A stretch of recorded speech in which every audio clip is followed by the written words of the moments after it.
Hello students, आज की हमारी वर्कशीट है वर्कशीट नंबर 80 और आज के वर्कशीट में हमें पर्यावरण के प्रदूषण के बारे में जानना है। और ये प्रदूषण क्या होता है हम समझेंगे और कितने तरह का होता है, इसका हमारे शरीर पर क्या इफ़ेक्ट पड़ता है इसको भी हम समझेंगे। बच्चों, आज प्रदूषण जो है ये पूरे विश्व का एक बहुत बड़ा समस्या बन चुका है। किसी भी चीज़ का प्रदूषण, चाहे वायु प्रदूषण हो, जल प्रदूषण हो, भूमि प्रदूषण हो, ध्वनि प्रदूषण हो, बहुत सारे ऐसे प्रदूषण हैं जो कि हमारी ज़िंदगी को तबाह कर रहे हैं और हमारी ज़िंदगी में तरह तरह की बीमारियां और कष्ट दे रहे हैं, फैला रहे हैं। पर्यावरण में हानिकारक पदार्थों का मिल जाना प्रदूषण कहलाता है, ठीक ना। अगर कुछ वैसे पदार्थ मिल जाते हैं जिनका कि हमारे लिए कोई उपयोग नहीं है और हमको हानि पहुंचाएंगे तो उसको प्रदूषण कहते हैं। यह भूमि, जल तथा वायु को गंदा करता है और उन्हें उपयोग के लिए सुरक्षित या अनुपयुक्त बनाता है, ठीक। प्रदूषण हमारे स्वास्थ्य और पर्यावरण पर बुरा प्रभाव डालता है। अगर कोई भी चीज़ वायु प्रदूषित हो जाती है और उसमें हम सांस लेते हैं तो हमारा स्वास्थ्य खराब हो सकता है, हमें सांस की बीमारी हो सकती है, तरह तरह की बीमारियां हो सकती हैं, दमे की बीमारी हो सकती है, ठीक ना। या फिर शरीर में कुछ ऐसी बीमारी हो सकती है जिसका लंबा इलाज चले या फिर इलाज ही ना हो। तो इस तरह से प्रदूषण हमारे शरीर पर गलत प्रभाव डालता है। मानव द्वारा की गई गतिविधियां हमारे पर्यावरण को प्रदूषित करती हैं, ठीक ना। और ये प्रदूषण होता कैसे है, हमारा पर्यावरण प्रदूषित होता कैसे है, इसको भी समझना है। ये सारा का सारा मानवों का ही देन है। मानव क्या करते हैं, अब मानव को बहुत तेज़ गाड़ी चाहिए, सबको गाड़ी चाहिए, तो जब सब सारे लोग गाड़ी चलाएंगे तो गाड़ी से धुआं भी निकलेगा, गाड़ी से धुआं निकलेगा तो वायु प्रदूषित होगी। फिर से जितने भी लोग हैं सारे लोगों की आवश्यकता की चीज़ें बनाने के लिए फैक्ट्रियाँ लगानी पड़ती हैं और फैक्ट्रियों की चिमनी से जो धुआं निकलता है वो भी वायु को प्रदूषित करता है, ठीक। तो इस तरह से इस प्रदूषण का कारण भी मानव ही है, मानव ही प्रदूषण का कारण है और भुक्तभोगी भी मानव ही है, इसको भोगता भी मानव ही है। भोगने को तो सारे जीव जंतु भोग रहे हैं। आपने देखा होगा बहुत सारे पक्षी हैं जो कि अब हमारे पर्यावरण में नहीं मिल रहे हैं, हमारे पारितंत्र में नहीं मिल रहे हैं। बहुत सी नदियाँ सूखती जा रही हैं, वर्षा जो है सो सही समय पर नहीं हो रहा है, कभी होता है तो नहीं होता है, कभी नहीं भी होता है। कहीं कहीं बहुत ज़्यादा भारी मात्रा में वर्षा होता है तो कहीं खेतों के लिए पानी भी नहीं मिल पाता है।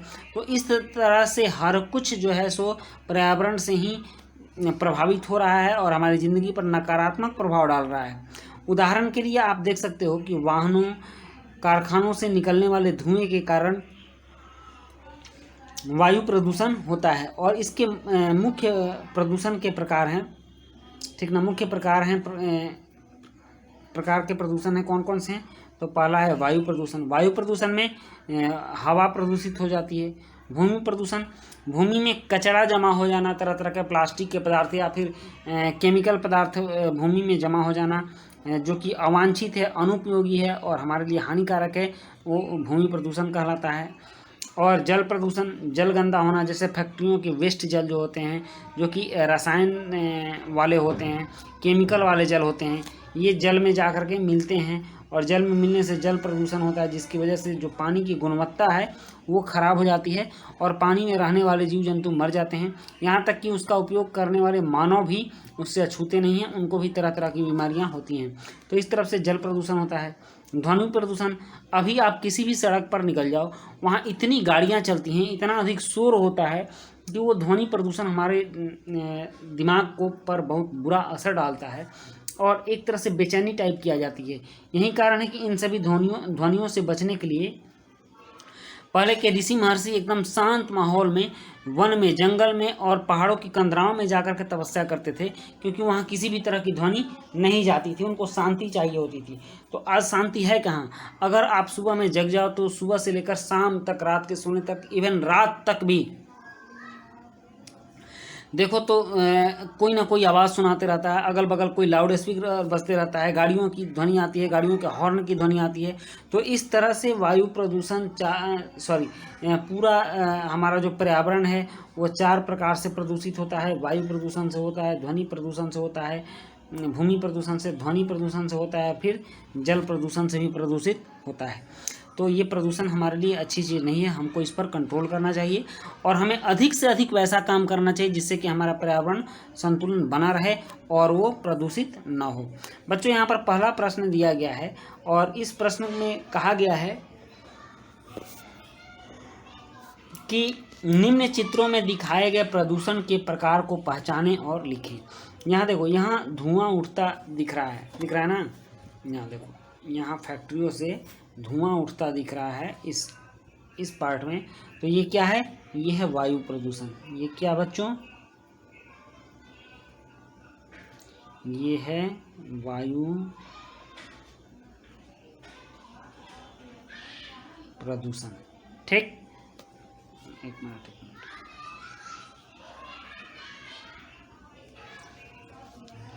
ठीक ना, वायु प्रदूषण ऐसे लिखना है, ये सही होगा। ठीक, तो ये वायु प्रदूषण हो गया।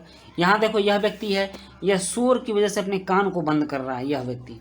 ठीक, यहाँ ट्रेन का हॉर्न आ रहा है, अगल बगल लाउड स्पीकर सुनाई दे रहे हैं। यहाँ देखो, यहाँ बाजे बज रहे हैं, इससे इसको बेचैनी आ रही है। तो यहाँ जो है ये ध्वनि प्रदूषण का उदाहरण है। ये कौन सा प्रदूषण है? तो ये होगा ध्वनि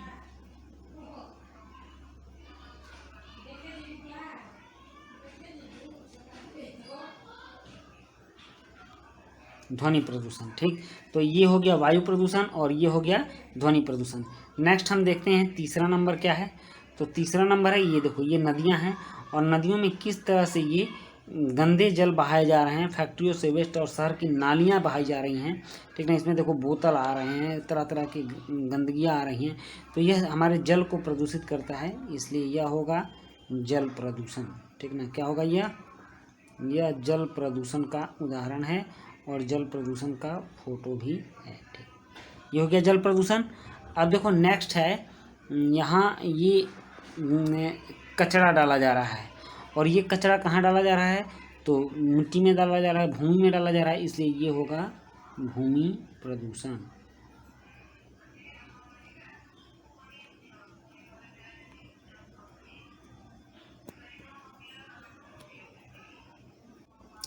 तो यहाँ ये हो गया भूमि प्रदूषण। आपने समझ लिया कि सबसे लास्ट वाला ये भूमि प्रदूषण हो गया, इसमें भूमि को प्रदूषित किया जा रहा है। ये जल प्रदूषण है, ये ध्वनि प्रदूषण है और इस साइड में ये वायु प्रदूषण है। तो इस तरह से 4 प्रदूषण आपने देख लिए। अब नेक्स्ट प्रश्न देखते हैं कि अगला प्रश्न क्या कह रहा है। अगला प्रश्न है, यहाँ कहा जा रहा है कि अपने परिवार के सदस्यों के साथ दिल्ली में वायु प्रदूषण के कारणों पर चर्चा करें और इसे कम करने के कुछ तरीके खोजें। दिल्ली में इतना वायु प्रदूषण हो रहा है, इसको कम कैसे किया जा सकता है, ये अपने परिवार के लोगों से चर्चा करके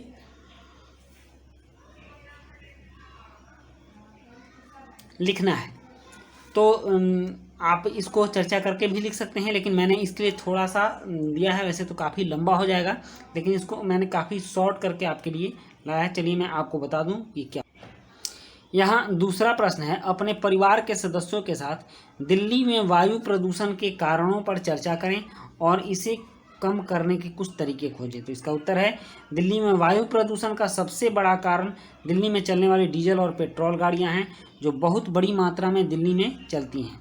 इनसे जो धुआं निकलता है वह दिल्ली में वायु प्रदूषण का सबसे बड़ा कारण बनता है। साथ ही साथ दिल्ली के आसपास बहुत सारी छोटी बड़ी फैक्ट्रियां हैं जो दिल्ली वालों और पूरे देश के लिए भी सामान बनाती हैं। उनसे निकलने वाले जो धुएं भी दिल्ली में वायु प्रदूषण को बढ़ाते हैं। ठीक ना, और इसका सबसे अच्छा उपाय यह हो सकता है कि दिल्ली में रहने वाले लोग कम से कम गाड़ियों का उपयोग करें, मेट्रो का उपयोग ज़्यादा करें, या हो सके तो बैटरी चालित वाहनों का प्रयोग करें। तो इस तरह से आपके दिल्ली में प्रदूषण कम हो सकता है। तो बच्चों, आपके सारे प्रश्न हो गए और आपकी वर्कशीट भी कंप्लीट हो गई और मिलते हैं हम लोग नेक्स्ट वर्कशीट में। तब तक के लिए गुड बाय।